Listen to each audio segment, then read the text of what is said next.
Gender-based violence remains a major human rights concern globally, affecting millions of women and girls. Behind closed doors and within trusted spaces, many women and girls continue to suffer abuse in silence. The World Health Organization says 1 in 3 women globally experiences physical or sexual violence in their lifetime, representing nearly 840 million women. The figures have remained largely unchanged for decades, highlighting a persistent global crisis, with Ghana not an exception. Cases of abuse continue to increase, where many perpetrators go unpunished. In some instances, perpetrators are relatives or trusted persons, while even institutions considered safe havens, including religious spaces, are recording abuse cases. That is a crucial issue for the church as well, because in the church, because of the belief system, especially with the pastors, we tend to cover up and want to solve it within the church confines. But I think there are legal sides to it, and we should allow the situation to go through its legal process so that it can stop others from continuing doing such violence to their partners and to each other and to children as well. And so basically the church is not happy with the situation and the way it's rising within the religious setup. It's on the rise. For more than 2 decades, the ACT Foundation has provided support services for survivors of domestic and gender-based violence. We run since 1999 and still operational in this country for domestic violence victims. Not just domestic violence, it's a wide range of gender-based violence acts, including sex trafficking, human trafficking, abuse of the elderly, child marriages, incest victims, name it, and then domestic battery, So we run a shelter, but apart from the shelter, we also run complementary services of counseling services, transit, and so on. And so people would approach us with a problem or call the hotline, or they are brought to us by state agencies like the police and so on. And we take them through counseling, assessment. We help them with the processes through the police, to the courts, to the hospital, to psychologists, and so on. And if they should be admitted to the shelter, everything that you do for somebody in your home, you have to do for the person, including antenatal, find them food to eat, give them pad when they are menstruating, everything you can think about. The Department of Social Welfare, working closely with the Domestic Violence and Victim Support Unit of the Ghana Police Service, continues to provide services for victims and pursue justice while encouraging the public to report cases of abuse to the appropriate authorities. We look at psychosocial, support. We actually look at counseling. We actually look at doing other investigations, social investigation to support what intervention will be given to the victim of domestic violence. As part of the process of treating the victim of domestic violence, we are in there to actually provide the psychosocial and then render a number of social services that may deem necessary for the victim. Gender advocates describe the rising cases of violence as a major human rights concern.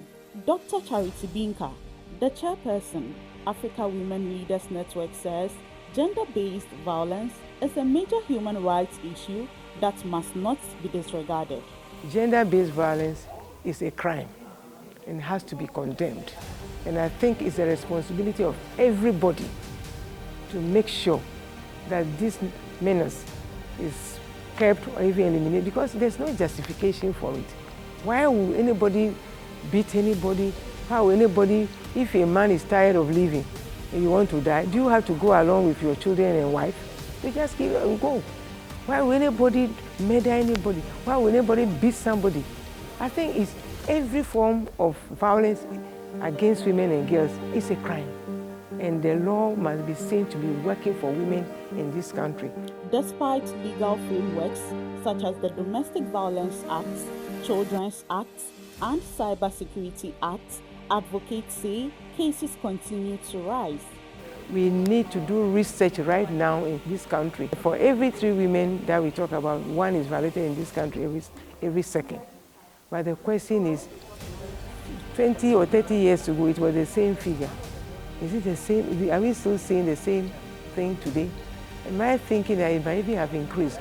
But because there's no current specific data addressing these issues, we may not be able to get, but for sure, the situation is critical. You know, during the COVID-19 period in 2020, when there was this lockdown, we were hearing about gender-based violence for a very long time, but during that period, it increased. When families found themselves locked up in one space, in a space that they have to manage their emotions and whatever. Stakeholders say prevention requires education and awareness, particularly among young people. The structures are there, and there is a pathway, and there are protocols, you know, at the individual level.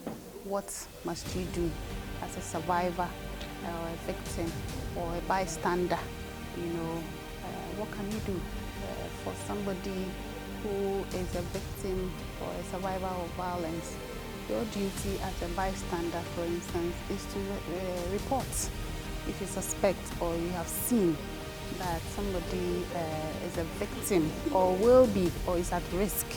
It is your duty to report that to the police. First of all, the police is the first point of call as far as the criminal justice system is concerned. Some people don't really know that maybe if their rights are violated, maybe if they experience gender-based violence, they have opportunity to go and report issues like that.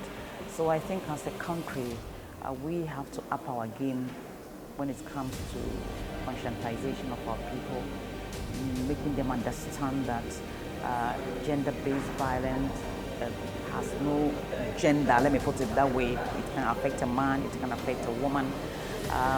That is why we, as Owlen, have taken it upon ourselves to engage the judiciary service and see how best we can collaborate, because some don't know that the laws are there to protect them. Domestic Violence Act was passed since 207. But there are some people who think that if my husband abuses me, or if my husband throws me out of the house, it's a family affair, so it should not be reported. I think it's a problem. So much as we have the laws, the implementation or ignorance of the law, I think is killing more women than the absence of it. Because if you have the laws, we don't have enough awareness created around it. Or people don't think, I mean, they are not aware of remedies, where they can go for redress. They have a problem. Despite national policies and legal frameworks, stakeholders say Ghana still faces challenges in providing adequate and coordinated responses to victims. We don't lack documentation in this area. What is actually needed is that institutions need to work together, led by the state, to ensure that if a victim comes to report something, that she's been beaten, together with her children, to social welfare can take immediate action on the children by trying to bring them to safety or whatever, report the matter to the police, which is supposed to, the police also looks at the case and says, okay, the adult woman needs shelter, maybe we have to connect to this particular organization. When they come here, we realize through assessment, they need psychological help, they need this and that, we connect with them, okay? But it's a kind of referral system through, so that even if the case gets to court, it's not 100 institutions coming to say one matter. From one place to the other, you're able to track, okay, you're able to see that this is the documentation that has gone on. It makes it easier on even the people who are suffering the abuse, whether it's a woman and a child or whoever it is, even a man. Okay, so that's our biggest problem. we are not doing that well enough, and it's because our institutions need to, our state institutions need to wake up to the fact that the Ministry of Gender needs to be able to help that happen. So that's one of the things. And it's not just at Accra level. It should happen at district level, it should happen at even community, local level, and so on. And all of these things are spelled out in the policy. The question is, how many people are prosecuted, perpetrated? Are they prosecuted? So if you get about 1,000 cases in Greater Accra for the first quarter of the year, and then we get, or maybe the whole year you get, let's say 2,000 cases, and only 2 are prosecuted to the very end and jailed, then we haven't done much. We have not protected the survivor. But even so long as you don't even deal with the case, the person is still a victim. At a stakeholder engagement organized by the Africa Women Leaders Network in Accra, discussions focused on strengthening the judiciary's role in advancing justice for victims and improving collaboration among institutions. Justice is a chain. If one link breaks, the survivor falls soon. That is why I see today as more than a dialogue. I see it as a promise that each of us here holds a crucial piece of, and that we must fit these pieces together, not in isolation, but in partnership. I envision a system where no person abused feels intimidated entering our courtrooms. Judges are fully equipped to interpret digital evidence with confidence.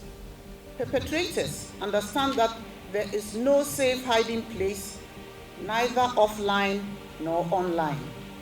Communities protect survivors, not shame them. The next generation grows up in Ghana where violence is not normalized but condemned.